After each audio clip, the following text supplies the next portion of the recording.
We tell you what is going to decide this quarterback competition. Will Jaxson Dart be able to pull it off? Will Spencer Sanders? Will Walker Howard? We'll tell you all of that. This is the Locked On Ole Miss podcast. You are Locked On Ole Miss, your daily podcast on the Ole Miss Rebels. Part of the Locked On Podcast Network, your team every day.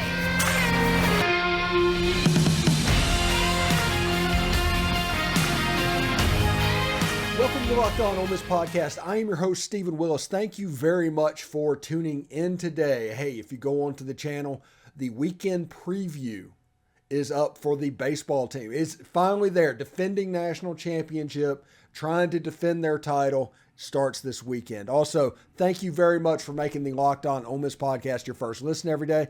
We are free and available wherever you get your podcast, including YouTube. Do us a favor, subscribe to the YouTube channel, hit the bell for notifications, participate in the conversation by commenting down below and upvoting the video itself. We'd appreciate it very much.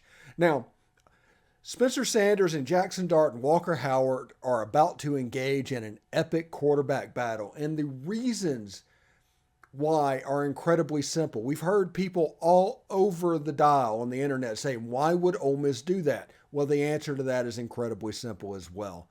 And it all comes to Jaxson Dart being forced to play on the edges of the defense. You always saw a middle of the field hole, a donut-sized hole that we talked about all year, that Jaxson Dart didn't really enter. He didn't really run the whole offense. He was effective down the field. He was effective out wide. He was effective on the outside short passing game. But in the middle of the field, it was lacking to the point where the opposing team linebacker was able to just tee off on the run without fear of players coming behind them, without the ability to have to worry about going side to side. And that was what Ole Miss was last year. Jaxson Dart, I will say, got better as the season went on, but he never really fixed that. That became an issue to the point where with the 12-team playoff coming in 2024, with Texas and Oklahoma coming into the league in 2024, it kind of not necessarily became fish or cut bait, but there needed to be something to spur that development, to accelerate it, to give steroids, figuratively, to the competition, to raise it up so it could get better a little bit quicker. And part of that was Spencer Sanders. Now, I've said many times over, and if you see my hits all over the place, Jaxson Dart and Spencer Sanders are statistically the same quarterback. But the way they go about it is different, and they are going to push each other.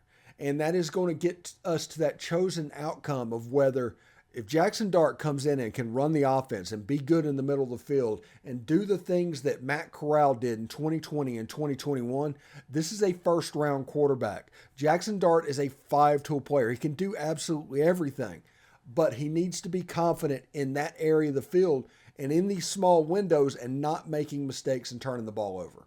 If he can do that, he will be a sensational quarterback. He will throw for 3,500 yards. He will throw for 30 touchdowns, and he will leave after next season. That is the goal. That is what Lane Kiffin wants to have happen, in my opinion.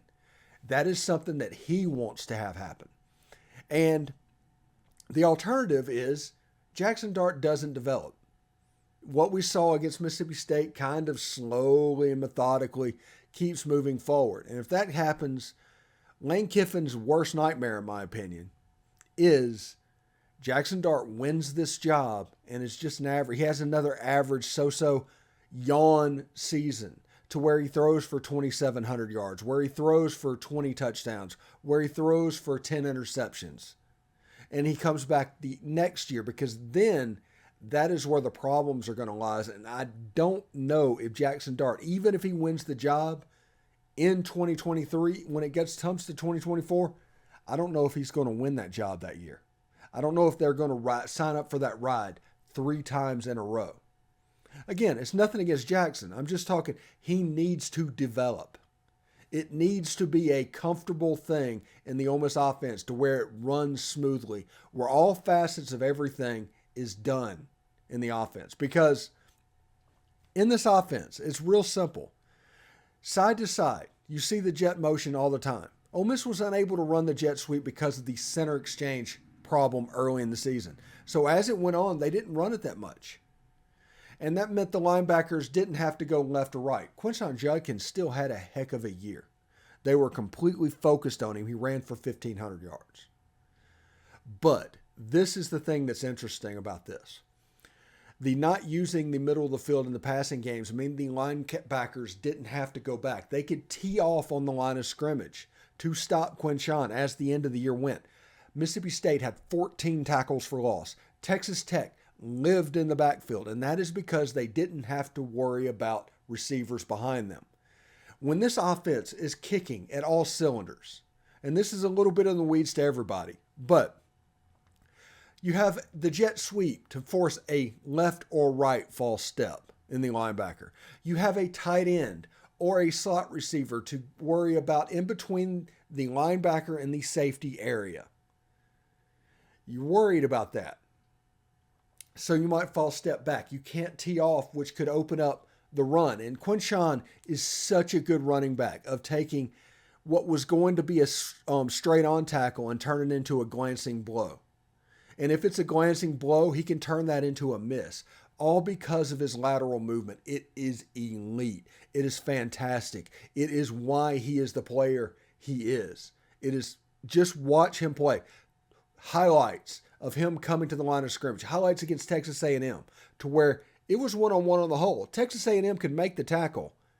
It just didn't happen because Quinshon is that kind of an elite player. He doesn't necessarily do it with strength, but that lateral movement is really good. But let's say that Jaxson doesn't develop. The second option for Lane Kiffin is Spencer Sanders to win this job. That's the reason I say if it's a tie, Spencer Sanders is going to win this job. The advantages that Jaxson had last season no longer exist. Tie goes to Spencer Sanders.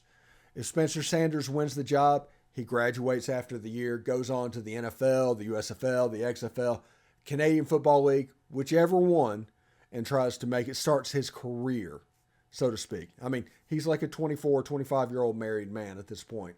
He's ready to go. He is not coming to ride the bench. And we talked to Stuart Stevens, who's coming up in our third segment, about this quarterback competition. And I let him know, I think Lane Kiffin wants Jaxson Dart to win this job. I think then Lane Kiffin wants Jaxson Dart to ball out.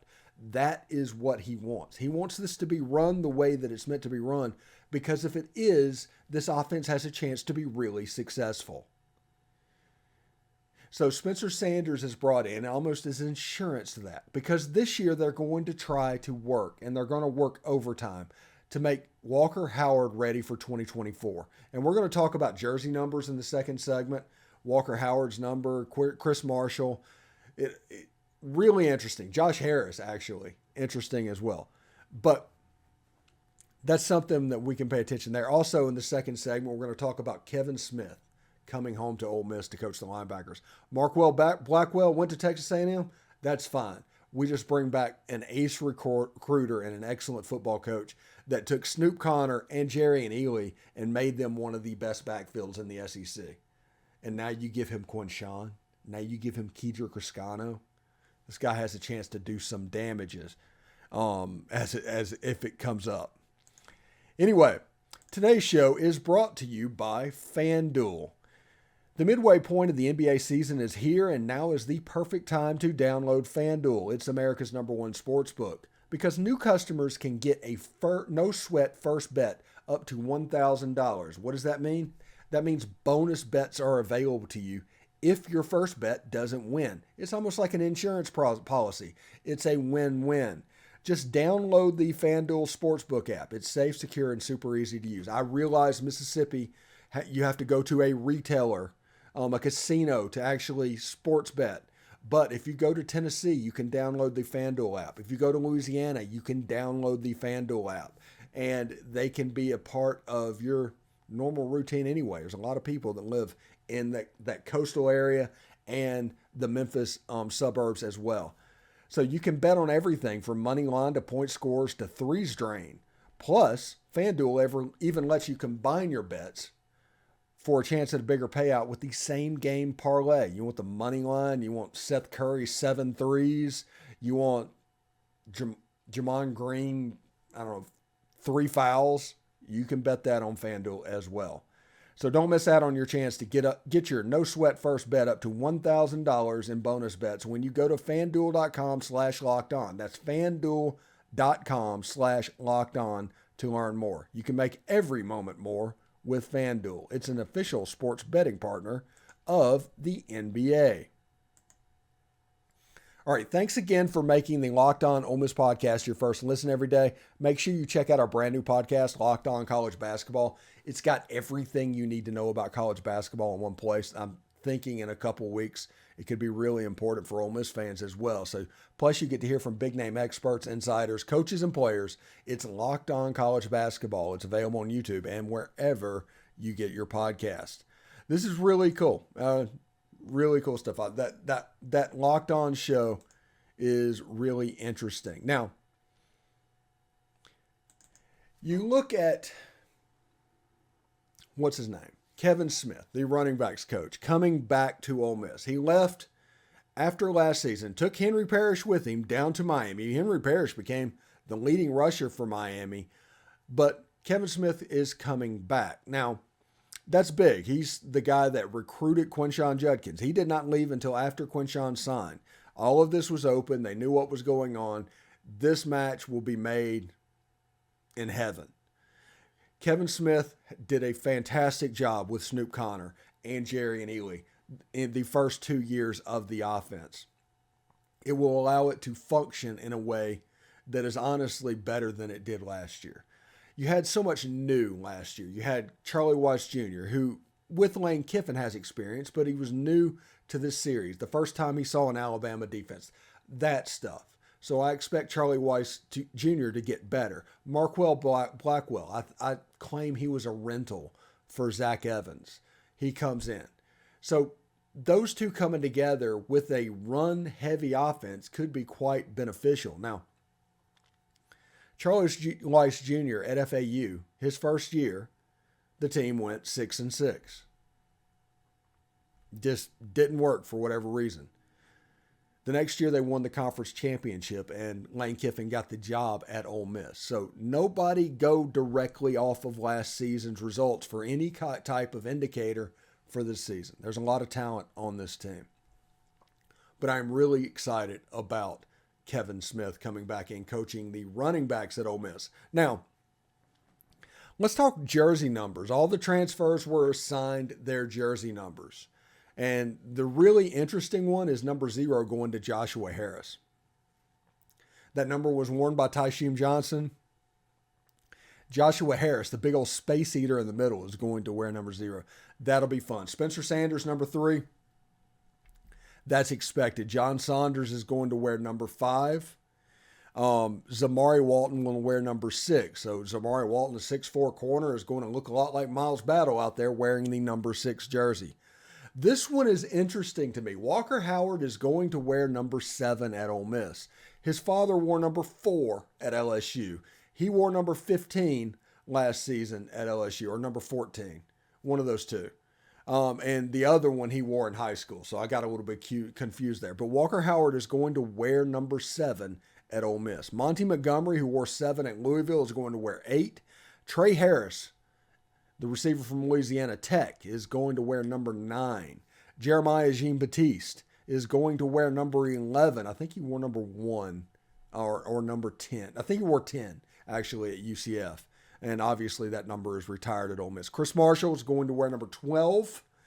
Caden Davis, the soon-to-be kickoff specialist, is going to wear 41. Quincy McGee, 67. Victor Kern, 77. And Caden Priestcorn, 86. That is pretty cool. But they are set up to use those in their jerseys. Like I said, that Walker Howard jersey number, the quarterback competition is going to look a lot similar in the spring game as it did last year. As you're going to have Jaxson Dart and you're going to have a number 7 throwing the ball around. So, but this, we will have number 3 with Spencer Sanders. We'll see how that goes as well. Should be a lot of fun. Anyway, we've got Stuart Stevens coming up. He's going to talk about 20 minutes about Ole Miss history and SEC rivals history and football back in the 70s and 60s and goes back. He was in the stadium when Billy Cannon ran that punt back. That's how far back he goes. We talk about LSU and Halloween and what that means. And I'm really excited about that segment. We bring Stuart on, not too much, but he's an excellent, just treasure trove of information. And we're always happy to have him. But we're going to talk about that right after this.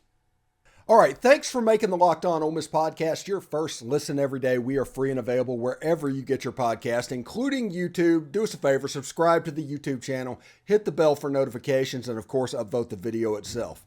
Got a big special treat. Stuart Stevens is in. He's kind of the perspective that we go to whenever we're dealing with Ole Miss history and SEC history. Stuart is just a treasure trove of information. And one of the things that people might not know, he was in the stadium, in Tiger Stadium in 1959, in the game that made Ole Miss and LSU on Halloween famous.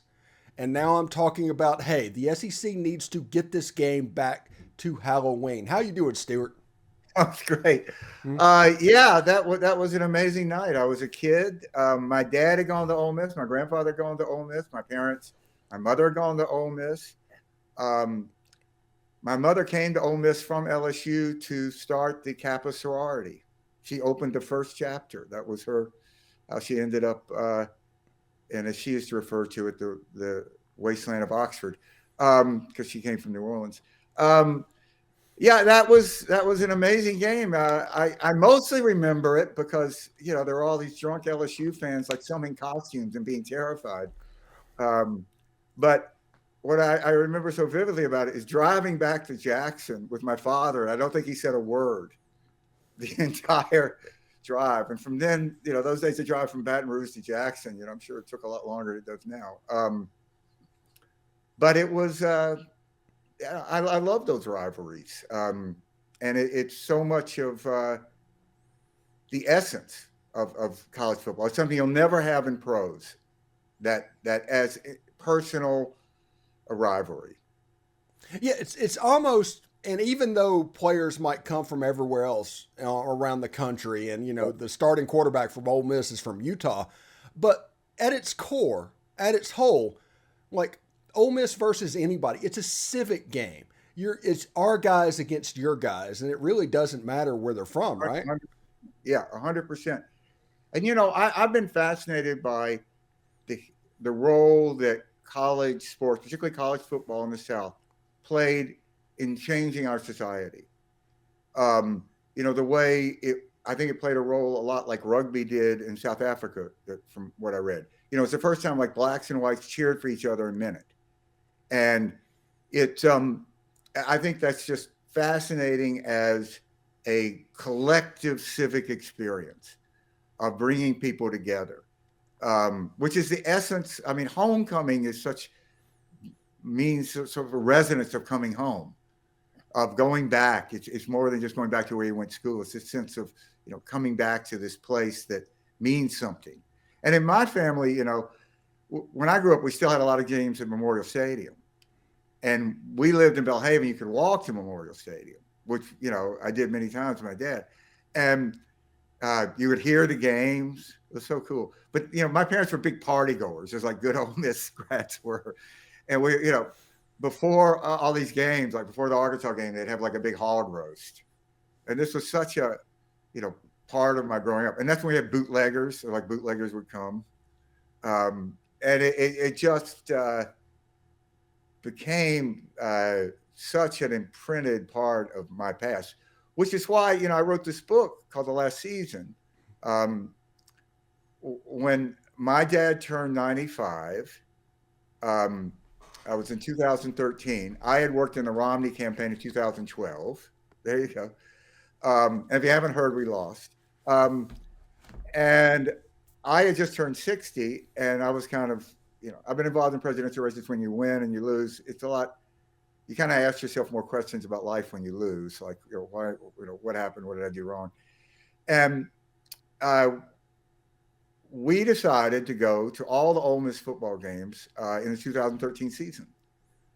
And my mom went, which gave it kind of a driving Miss Daisy quality. And it was a great experience. I'm really glad. My dad at 95 still, was up and around. And, we didn't set any land speed records getting out of the car into the stadium, but it was great. It was a great experience. It was a classic Ole Miss year, too, though. Hugh Freeze's first year and had all this opportunity, and then we lost the Egg Bowl. Because, Prescott came in at the end of the game. He'd been hurt. They brought him in. And you could just feel like, oh, this is going to happen. And it was that, terrible thing when Bo fumbled in the end zone. It was just a classic heartbreaker Ole Miss game, cold, rainy night in Starkville. You left wondering why the universe hated you. Yeah. Well, there's been many nights where it's been the opposite feeling for State fans as well. That's just the nature of that game, I do believe. And speaking of which, we're going to go back to the original topic, the LSU Halloween thing.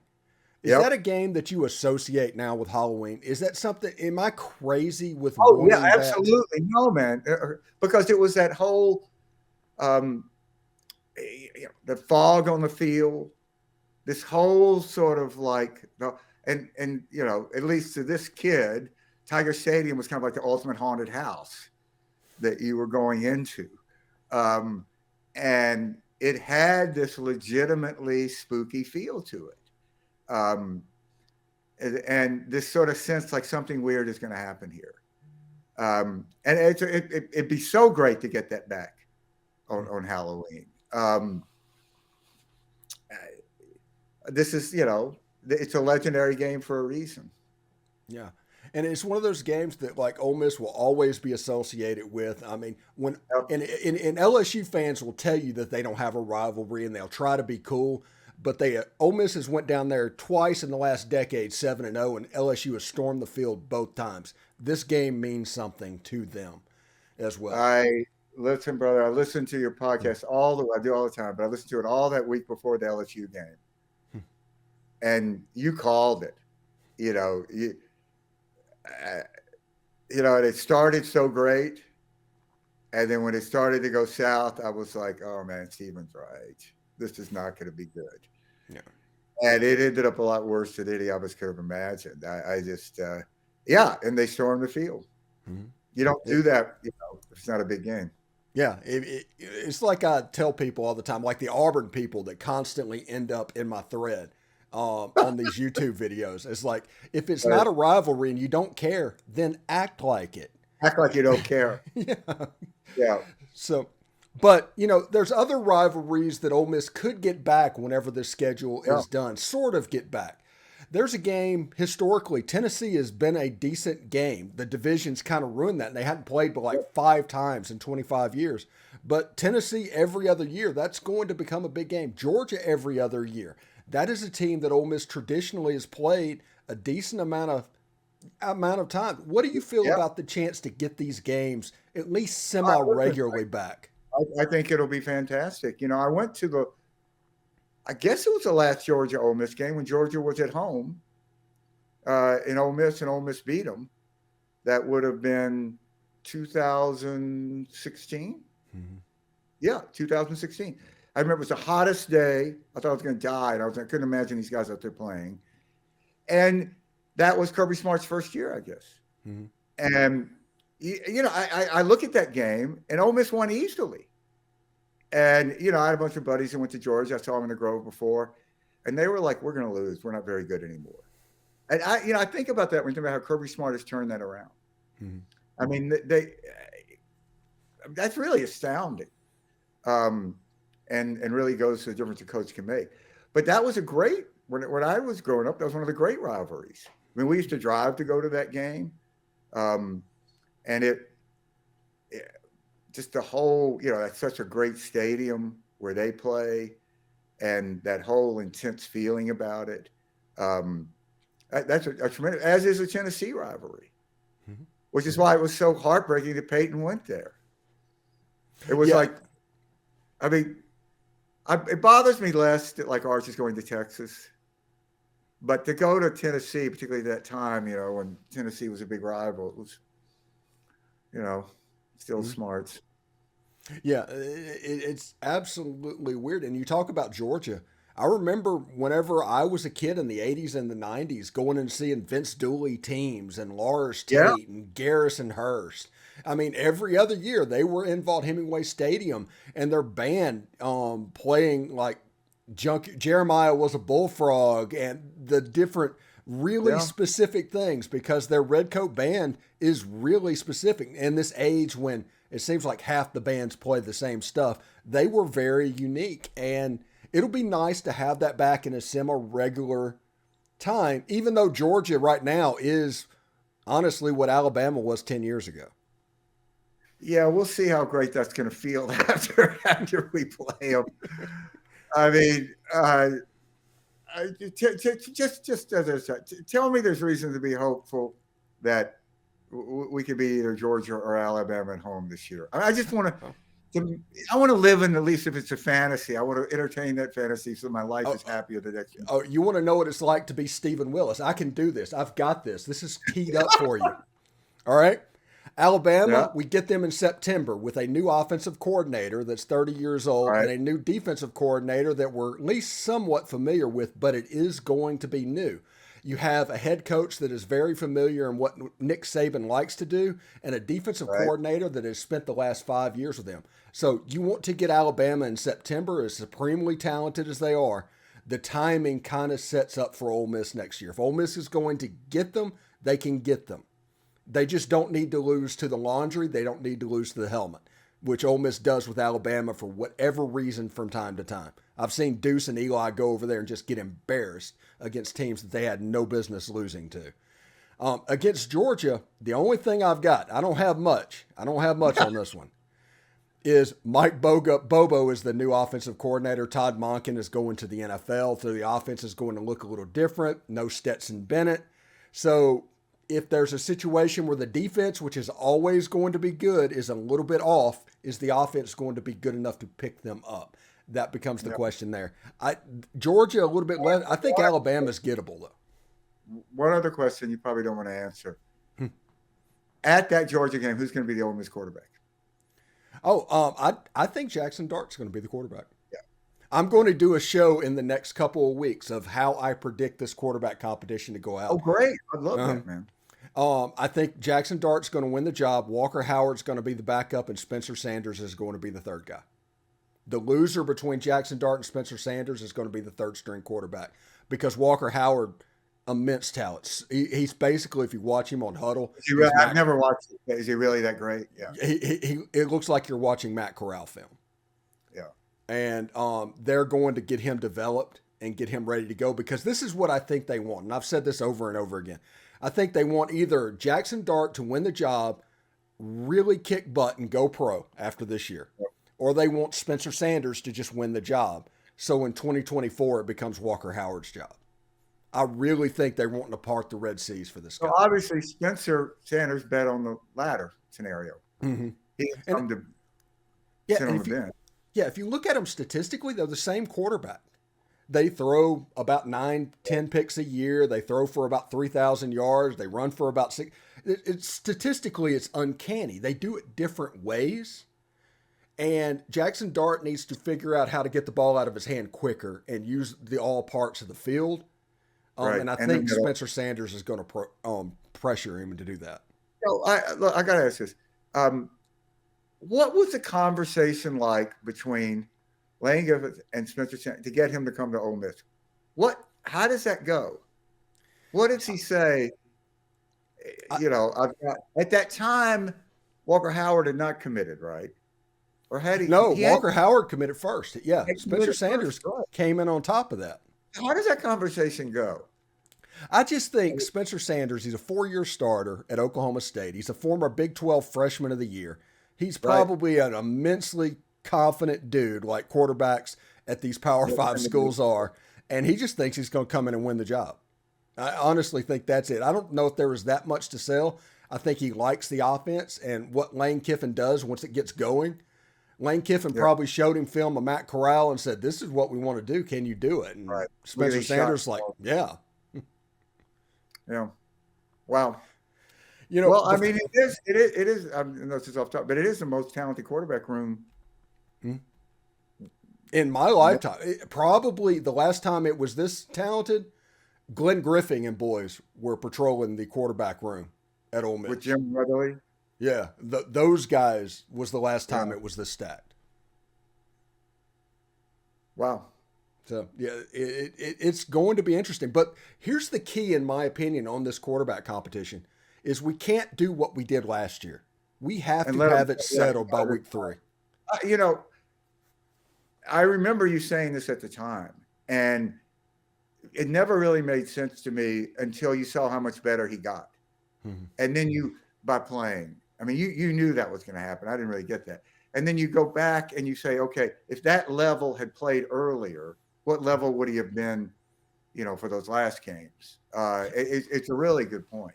If Jaxson Dart would have won the job at the beginning of the season, Ole Miss would have beat Alabama. I'm convinced of it. That last series, would have absolutely happened. Now, the problem with that Alabama game and stuff like that is Quinshawn needed somebody to spell him. After Zach Evans got hurt, it became harder. So we're hoping that like Kedrick Riscano, one of the new guys, come in and does a really good job and props them up. Stuart, real quick before we get out of here, I do want to say this. We've gone the other way about rivalries potentially being renewed, maybe LSU back to Halloween. There is one negative to Ole Miss fans, and that is the fact that they might lose the every year game with Arkansas because they've tried to shoehorn them with LSU. It didn't really happen. Right. They're trying to shoehorn them with Missouri. It didn't really happen. Arkansas's SEC rival has been and always has been the Ole Miss Rebels. It might not have a trophy, but that game goes back to the 50s. So we might be about to lose that as an every year game, but this is why I'm not overly upset with that, and it's more of a happiness for them. It looks like them and Texas is going to become an every year game. And that game, and that was a great rivalry. Yeah, that game every year was fantastic. There was a game, I think, in '69, the year Ealy beat Arkansas in the Sugar Bowl. Texas versus Oklahoma, 1-2. Richard Nixon in Vietnam watching the game. It was a huge, massive game, and I'm excited for Arkansas to have that game back. Yeah, listen, we were talking earlier. I still have post-traumatic stress about Arkansas. When I was a kid, the Arkansas game was a big game, and my parents would always have like these hog roast games and stuff like that.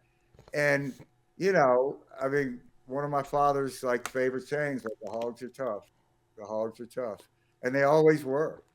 And then some of us are going to be haunted forever with 4th and 25. Yeah. Someone asked me how long did it take to get over that. And I said, I'll let you know when it happens. It hadn't happened yet. But I love the intensity of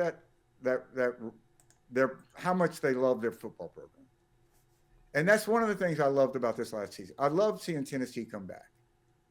And for those fans that have kind of been in the wilderness, to come back and have this moment, it was such a sort of great, joyful thing. You could just see what it meant to them.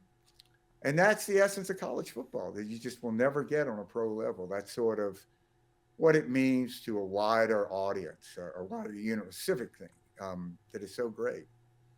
Yeah, and some people will talk about the level of football and everything, but it will never compare to the college game to me. NFL games, I'm not even going to play fantasy football next year. I'm going to watch some games. It just doesn't hold my interest in the way that college football does. It just doesn't. Yeah, they're like different sports.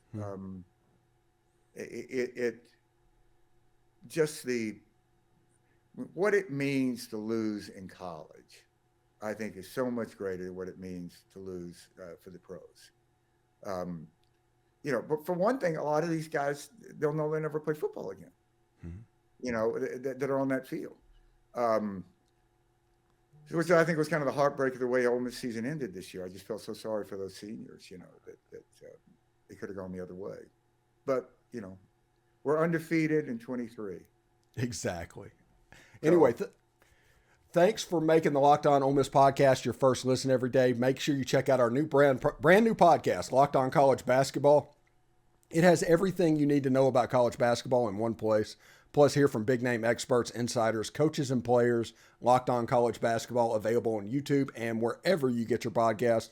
Hopefully, coming soon, Ole Miss basketball can at least get to a level that we can start to enjoy it again, but I'm not going to hold my breath for a little bit on that one. We'll see what happens. Anyway, thank you, Stuart, for stopping by the show.